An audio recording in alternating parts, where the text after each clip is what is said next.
नमस्कार। Home and hearth में आपका स्वागत है। अभी हमारी एक व्यूअर हैं कंचन मीना। इन्होंने पुराने से पुराने कब्ज़ के रामबाण इलाज के वीडियो के कमेंट में एक बात पूछी थी कि इनके पति को की जो स्प्लीन है काफ़ी बढ़ी हुई है और इसका काफ़ी इलाज करा चुकी हैं, लेकिन कोई इनको फ़ायदा नहीं हुआ है। ज़ाहिर है कि डॉक्टर का इलाज आपने कराया ही होगा। अब मेरे पास कुछ नुस्खे हैं, ये अपने घरेलू, वो मैं आपको बता रही हूँ। भाई एक बात तो ये है कि चूँकि मुझे समस्या नहीं है तो मैं ये नहीं कह सकती कि ये नुस्खा मैंने अपने ऊपर अनुभूत किया है। पर ये नुस्खे हैं तो आप इनको करके देखिए, फ़ायदा हो तो अच्छी बात है। 5-6 हैं ये, तो जो सिंपलेस्ट है उसको आप पहले कीजिए और फिर अगर उससे फ़ायदा हो तो ठीक है, वरना फिर आगे अपने आप इनको आज़मा सकती हैं। एक बात और है, जैसे हमारे एक रिश्तेदार थे जो मुफ्त होम्योपैथी का इलाज करते थे, तो उनका कहना था कि हफ्ते भर तक अगर आप कोई दवाई खाते हैं और उसका फ़ायदा नहीं होता है तो आप उसको छोड़ दीजिए, वो दवाई आपको नहीं लग रही। जैसे कि उसमें एक व्यूअर ने कहा कि मैं 2 महीने से वो खा रहा हूँ मेथी दाना और मुझे फ़ायदा नहीं हुआ। अरे भाई, जब 2 महीने तक फ़ायदा नहीं है तो आप क्यों खा रहे हैं? इसको आपको छोड़ दीजिए, वो मेडिसिन आपको फ़ायदा नहीं कर रही है। तो वही है, तो आप इसको 1 आध हफ्ते करके देखिए। एक नुकसान नहीं होना चाहिए। अगर उसको उससे फ़ायदा नहीं हो रहा लेकिन किसी भी तरीके से अगर आपको नुकसान है, कोई रिएक्शन है, तो आप उस चीज़ को तुरंत बंद कर दीजिए। तो हम अपने इस मुद्दे पर आते हैं स्प्लीन के। तो ये है सबसे पहला, ये हालाँकि इस वक़्त आम का सीज़न नहीं है, पर ये एक रेमेडी मैं आपको बता देती हूँ। तो इसमें ये है कि 75 ग्राम मीठे आम के रस में आप थोड़ा शहद मिला करके प्रतिदिन खाया करें। उसको पेशेंट को दें तो इससे जो बढ़ी हुई तिल्ली है उसमें बड़ा आराम आता है। अच्छा, दूसरा है सुहागे का। अ, इसमें आप राई राई लीजिए 20 ग्राम और खील सुहागा लीजिए 8 ग्राम और दोनों को बारीक पीसकर चूर्ण बना लें और रोज़ाना 1 ग्राम सुबह शाम इसको खाया करें। 1 ग्राम मतलब बहुत थोड़ा होता है 1 ग्राम, तो इससे भी फ़ायदा होगा।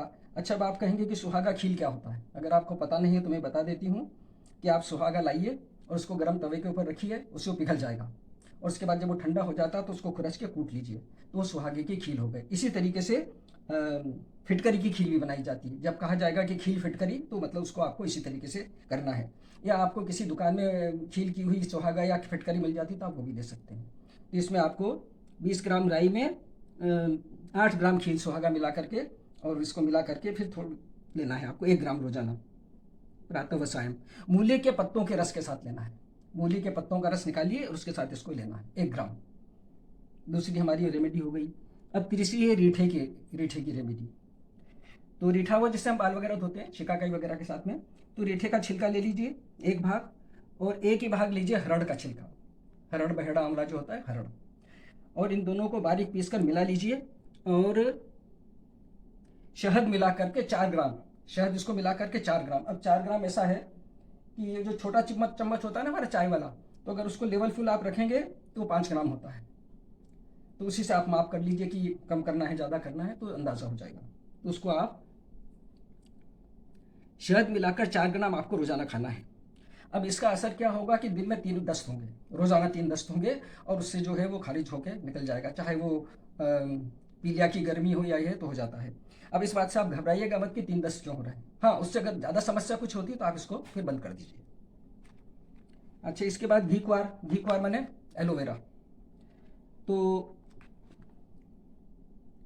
ये जिगर विकार और तिल्ली के लिए बहुत अच्छी चीज़ है। इसका 750 ग्राम घी क्वार का रस लीजिए और अजवाइन लीजिए 75 ग्राम और नौसादर लीजिए 20 ग्राम, काला नमक 20 ग्राम।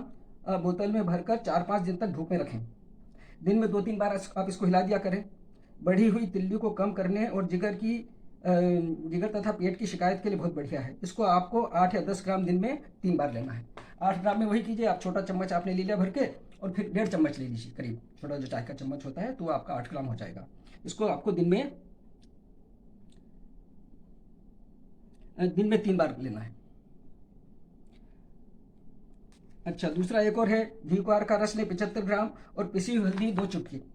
75 ग्राम वो जो आपका एलोवेरा का जूस है उसमें 2 चटकी हल्दी डालें और इसको भी आप एक एक मात्रा सुबह शाम पिए। ये भी जिगर और तिल्ली के लिए बहुत अच्छी चीज़ है। तो इनमें से अगर कोई भी चीज़ आपको, कोई भी रेमेडी अगर सूट करती है तो अच्छा है। आपको जो सबसे सिंपल लगती है, सबसे सिंपल तो आम के रस वाली है, लेकिन आजकल अब आम का सीज़न तो है नहीं, तो इसके लिए तो आपको अभी मार्च अप्रैल तक वेट करना पड़ेगा। पर बाकी इन चीज़ों को आप इसको, इन रेमेडीज़ को आप इस्तेमाल कर सकती हैं। आप इसको कीजिए और अगर इन्हें कुछ फ़ायदा होता है तो कमेंट बॉक्स में ज़रूर बताइए और इसको फिर शेयर कीजिए, लाइक कीजिए, शेयर कीजिए और मेरे चैनल को सब्सक्राइब अवश्य कीजिए। Thanks for watching.